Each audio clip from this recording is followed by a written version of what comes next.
Well, this is a brand that I've not looked at for a while, and I used to review almost every single new release from them, and that is Feebas. Feebas is a Hong Kong-based, I used to say micro brand, but this is now 5 or 6 years that they've been making these watches, so I'll say more of an independent Hong Kong-based brand. They make very interesting looking watches. They don't fall into that trap of making vintage reproduction watches, and they certainly don't make homage watches either. In fact, I would say that a lot of people homage their watches, including maybe Jody over at Just One More Watches, Erebus. Having said that though, this newer watch does give me some 62 MAS vibes for some reason, even though there isn't a lot of visual similarities to that watch. But I'm interested to know what you guys think in the comment section down below. This is the new Argo watch. It has some convoluted story about how they've linked it in with Greek mythology, but I'm not going to bother reading it out because I think it's a bit of a cliche now, the way that these brands build up some good story about why they've designed a watch a certain way or why the name of the watch is, because there isn't any other tie-in other than the name to Greek mythology, so we'll just brush past that part of it. As with those Feebas watches that I reviewed a few years ago, this one is also using the NH35A movement. Not a lot to say about that other than it is a workhorse movement. Most watchmakers, I would argue, can probably work on one of these movements or at least swap it out for you if there is an issue. And Feebas have always come with a generous 2-year warranty, and they're not one of these cyclical micro brands that come and go. They've been going for about 5 or 6 years to this point, and they're still knocking out these very high quality and affordable watches. This watch is coming in at what I think is quite a good price of $345. This watch is slightly more understated than some of their previous models. They're known for having those really cool, quite aggressive bezels. This one benefits from a lot of that design language, but they've dialed it down a little bit. But I think that actually makes it more appealing to a wide audience. This watch is a 40.5mm case, fits my 7.2 inch wrist perfectly because of that 48 from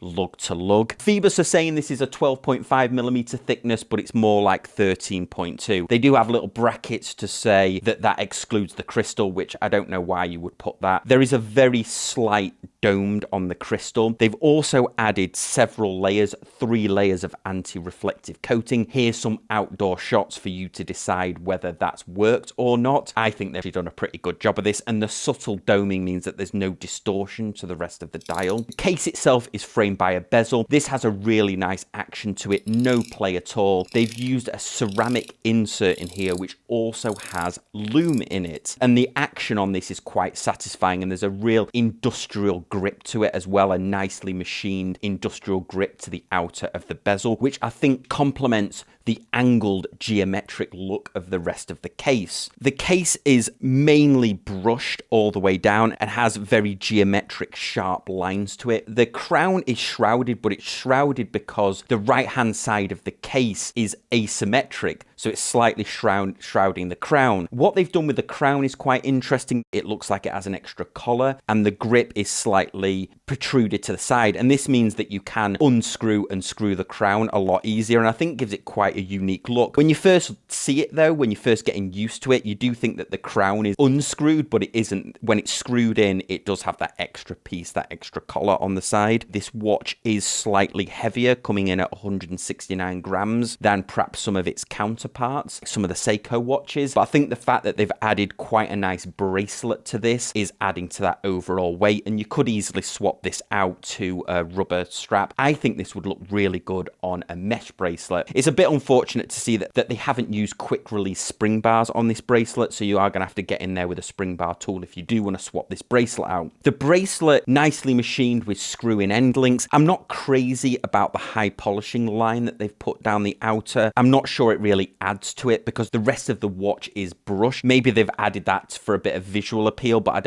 I'm not crazy about that, to be honest. They have added a female end link, but the articulation is not that great. It doesn't fall fully flat. It doesn't allow the watch to fall completely flat against the wrist because the female end link doesn't properly articulate how you think it would. You can see it sort of stick out a little bit. This is a prototype, so that might be the reason as well, but just something to note. The clasp, I don't remember reviewing another Feebas watch that had this clasp on, and that is because this has on-the-fly micro adjust. It's probably going to give you about an extra 7mm of play either way, but I think a micro adjust clasp is a must on watches now, and it really does add to the enjoyment and comfort, I think, of metal bracelets when it has this on the fly micro adjust. You would probably think from the pictures that this is a sunburst dial, and I guess it is a little bit, but the engraving is much deeper. They're calling it a spiral sunray pattern. It's not that light sunburst pattern that you're used to seeing on a lot of watches. This has a lot more gradient texture to it. I'm going to throw some super macro shots on here so you can really get an idea of just how deep the engraving is. And it also has that fume as well. So this one being the blue version. They also do a black, a red, a silver, and a yellow. But this one being a blue version, it very much looks like the depths of the ocean, where we've got that lighter blue in the center. And as it bursts out to the outer edge of the dial, it goes to a complete black. The lume on here is awesome. They've used 15 layers of Super-LumiNova BGW9 on the hands, indices, and also on the bezel markings. The indices are oversized. Even in daylight, it's a highly legible dial. I'm actually a huge fan of the hands. Feebas used to use the syringe type hands on some of their other watches, which I've never been a huge fan of. So I like these sort of fatter sword hands. It really draws your eye to the dial, and I think complements the square and triangle and rectangle indices really well. Date at 3 o'clock, because it has that white backing and a silver surround, it does make it look like it's another indice. It does complement the indice over at the 9 o'clock position. The only thing that I think is a bit weird about the dial, to be honest, is the second hand. The second hand to me feels like it's a little bit too skinny for the rest of the hands, but I can certainly live with that second hand. For $345 to get a 200-meter diver, nicely machined bracelet with screw adjust links, adjustment on the fly of the clasp, generous application of lume, sapphire ceramic insert bezel with a nice action, and those oversized hands. I don't think that's a bad deal for $345. So here we get to the end of the review. You've seen the close-ups. What do you think? Let me know in the comments section down below. If you've enjoyed this video, I'd love it if you get a thumbs up. It really helps out the channel. And if you enjoyed it, subscribe and become a channel member for more exclusive content. I'll see you next time on Casual Watch Reviews.